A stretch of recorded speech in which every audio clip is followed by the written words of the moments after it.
Bonjour à tous, c'est Audrey d'un article pour le web. J'en profite avec cette première vidéo de l'année pour vous souhaiter une excellente année, hyper productive, pleine de santé, de bonheur, de joie, enfin ce que vous voulez. Voilà, et j'espère vraiment que cette année va être prometteuse pour vous. Sujet de cette vidéo, donc le mot-clé. Qu'est-ce qu'un mot-clé? Un sujet un peu technique, pas trop compliqué, mais il faut tout de même savoir quelque chose. Donc déjà, cette vidéo, c'est un support à un article de blog assez complet que vous allez retrouver sur mon site internet pour ne rien manquer donc des articles et des informations sur la rédaction web et sur le métier de rédacteur. Je vous invite à vous inscrire à la newsletter que vous recevrez une fois par semaine. Le lien de cette newsletter se trouve ici dans la description sous la vidéo. Allez-y. En fait, ça ne parlera que de rédaction web et que de content marketing. Si le sujet vous intéresse, ce que je suppose puisque vous êtes là, eh bien voilà, c'est parfait, c'est pour vous. Donc c'est parti. Donc le mot-clé, c'est quoi? Eh bien en fait, le mot-clé, c'est une requête qui est tapée par un internaute sur un moteur de recherche. C'est un élément essentiel de l'optimisation de contenu et du référencement naturel. Sa présence va être placée à des endroits stratégiques dans votre texte, dans votre fiche produit, dans votre article de blog, sur une page web. Et donc, ce mot-clé va aider les moteurs de recherche à mieux comprendre de quoi parle votre page. Idéalement, le choix d'un mot-clé va se réaliser à l'aide d'outils SEO et ces outils vont en fait analyser chaque recherche tapée par les internautes et vont vous donner des informations sur le mot-clé que vous recherchez. Le nombre de recherches par mois, la récurrence, des déclinaisons aussi autour de ce mot-clé. Donc voilà, c'est assez bien fait et assez complet. Aujourd'hui, ce que vous devez savoir, c'est que plus de 90% des mots-clés sont des requêtes longues. Alors déjà, on va parler du mot-clé principal. Le mot-clé principal, c'est le mot-clé sur lequel vous allez tenter de positionner votre page.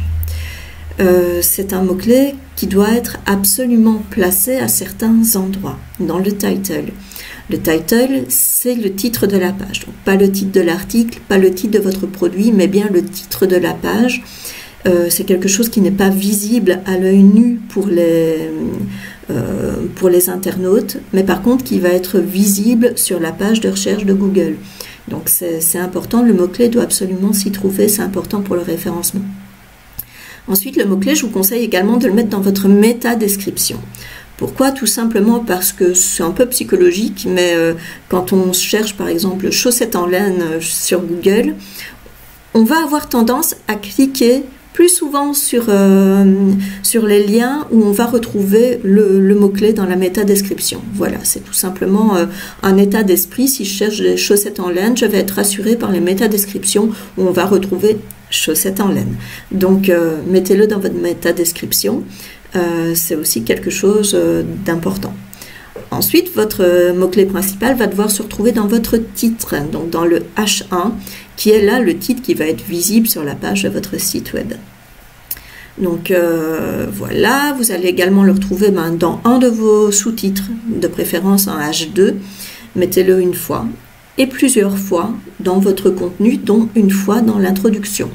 Alors souvent on dit qu'il vaut mieux le mettre le plus tôt possible dans l'introduction.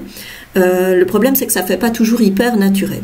Et donc, on se retrouve avec des articles qui commencent ou des fiches produits qui commencent toujours un peu de la même façon. C'est pas toujours hyper sympa. Donc, mettez-le le plus tôt possible, mais tant que ça reste naturel dans votre récit. Donc, mettez-le dans votre introduction et créez une petite conclusion en fin d'article où vous allez replacer ce mot-clé. Donc ça, c'était pour votre mot-clé principal. Et le mot-clé principal, il peut être appuyé par des mots-clés secondaires.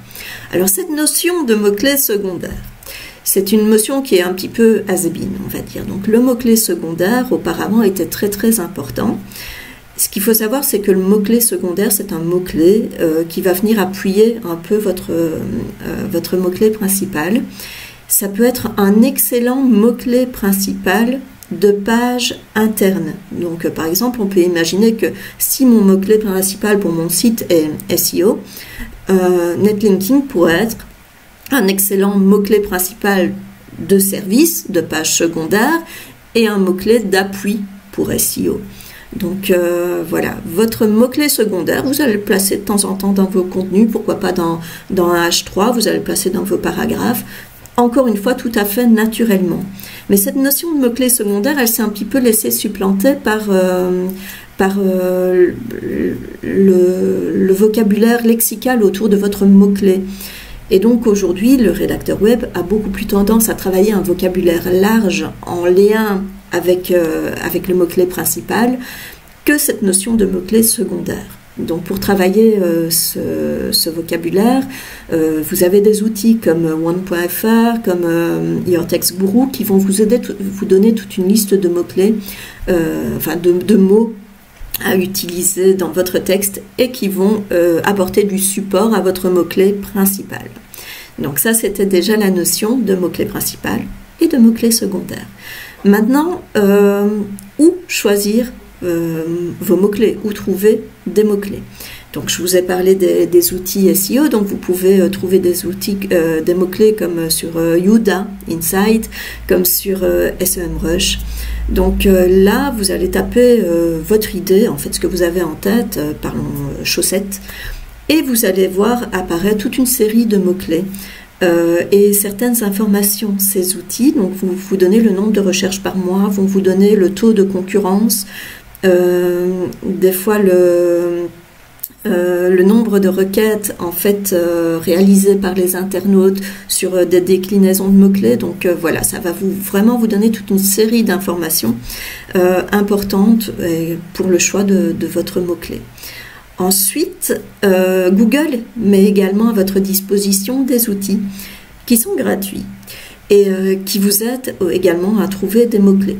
Tout d'abord, l'outil Google Keyword Planner qui va être un outil utilisé notamment dans les campagnes de publicité AdWords. Ce qu'il faut savoir, c'est que vous n'êtes pas obligé de créer et d'activer, plutôt, on va être précis, d'activer une campagne AdWords pour pouvoir utiliser le générateur de mots-clés. Et ce générateur de mots-clés, eh bien, encore une fois, il va vous donner les mots-clés recherchés par localité. Donc vous pouvez par exemple, ici uniquement le Luxembourg, uniquement la Moselle, par exemple tous les pays francophones, donc la Belgique, la France, le Luxembourg, une partie de la Suisse, donc voilà.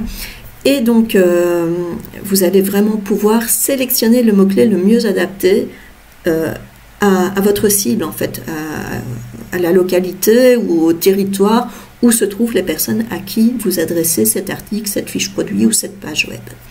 Donc voilà, vous avez également Google Trends comme outil, et Google Trends, c'est assez sympa pour trouver des mots-clés saisonniers. Ça va vous permettre de voir la tendance à un moment donné de l'année. Donc on se doute bien que barbecue, on va commencer à avoir des pics très probablement dès l'apparition des premiers beaux jours, donc au mois d'avril ici dans le nord. Peut-être un peu plus tôt, maintenant peut-être même au mois de mai, peut-être un peu plus tôt dans les régions chaudes, et avec une forte retombée de cet intérêt pour barbecue au mois de septembre et quasiment un intérêt nul en hiver. Donc voilà, Google Trends va vous donner des informations là-dessus, donc sur la pertinence tout simplement de rédiger un article à un moment donné de l'année et donc peut-être d'utiliser un mot-clé ou de reporter la rédaction de cet article à un autre moment de l'année parce que le mot-clé que vous visez, tout compte fait, n'est pas du tout recherché à l'instant. Quoique, attention tout de même, il faut le temps que les moteurs de recherche indexent votre article ou votre page ou votre fiche produit et aussi le temps que votre article vieillisse un petit peu et monte tout doucement les échelons vers les premières places sur la première page de Google. Donc, quelquefois, il vaut peut-être mieux publier un peu avant ce pic d'intérêt de la part des internautes, mais voilà, Google Trends va vous aider à trouver des mots-clés intéressants pour vos contenus. Autre chose également au sujet des mots-clés, ils peuvent être de courte traîne ou de longue traîne. Courte traîne, un seul mot, deux mots, vraiment quelque chose, chaussette, docteur, chirurgien, dermatologue, rédacteur web. Voilà, là ça fait deux mots, mais ça reste un mot-clé de courte traîne. Ils sont hyper concurrentiels. Donc pour bien se positionner sur un mot-clé de courte traîne, il va vraiment falloir mettre le paquet, articles longs, des tas de liens, vidéos, enfin bon, la totale pour vraiment booster votre article et espérer aller détrôner ceux qui sont en première position. Ensuite, vous avez les mots-clés de longue traîne. Les mots-clés de longue traîne, alors là, quand on regarde un peu le nombre de requêtes par mois, quelquefois on se dit, 170 requêtes par mois, est-ce que ça vaut vraiment le coup de perdre du temps à rédiger un article là-dessus? Ben oui. Parce qu'au final, les mots-clés de longue traîne, en fait, ils ont deux gros avantages. Premièrement, ils représentent 80% de votre trafic sur votre site internet. Hyper important donc de travailler ces mots-clés. Deuxièmement, ils ont souvent moins de concurrence, donc plus de possibilités pour vous d'aller positionner cette page en première page de recherche sur Google sur cette requête longue. Donc. Ensuite, le second gros avantage, c'est que plus votre requête est longue, plus l'internaute montre de l'intérêt pour cette requête. Donc dans une étape marketing, en fait, on pourrait dire qu'il est déjà proche de l'achat. Si j'achète chaussettes, ben écoutez, je peux peut-être chercher comment tricoter des chaussettes. Chaussettes en laine, chaussettes 100% mérinos, chaussettes 100% coton, chaussettes pour le running. Toutes ces requêtes longues, en fait, me montrent un intérêt pour un type de chaussettes. Et ça veut peut-être dire que j'ai envie d'acheter des chaussettes pour le running, des chaussettes de tennis ou des chaussettes 100% mérinos parce qu'il fait super froid pour le moment et j'ai envie d'avoir bien chaud aux pieds. Voilà. Donc, l'intérêt de travailler les requêtes longues, la longue traîne comme on dit, est vraiment fortement présent et je vous encourage à le faire. Je ne vous dis pas de négliger les courtes traînes. Il faut bien sûr les travailler, hein, donc les mots-clés principaux liés à votre activité, ben, soyez présents sur ces mots-clés-là. Et tant mieux si vous vous positionnez en première page, mais la longue traîne est très importante pour la conversion, tout simplement. Et pour apporter du trafic sur votre site internet également. Donc voilà, allez-y. Je pense que j'ai à peu près fait le tour en fait de ce sujet des mots-clés. Donc forcément, il est beaucoup plus développé dans la formation. Mais voilà, j'espère déjà avoir pu vous faire un beau topo là-dessus, vous avoir donné en tout cas un aperçu vraiment assez exhaustif de ce que peut être un mot-clé. Je vous dis à bientôt pour une prochaine vidéo. N'oubliez pas de vous inscrire donc à la newsletter qui est ci-dessous. Je vous donne très bientôt des informations sur la formation. Là, elle est en cours de finalisation.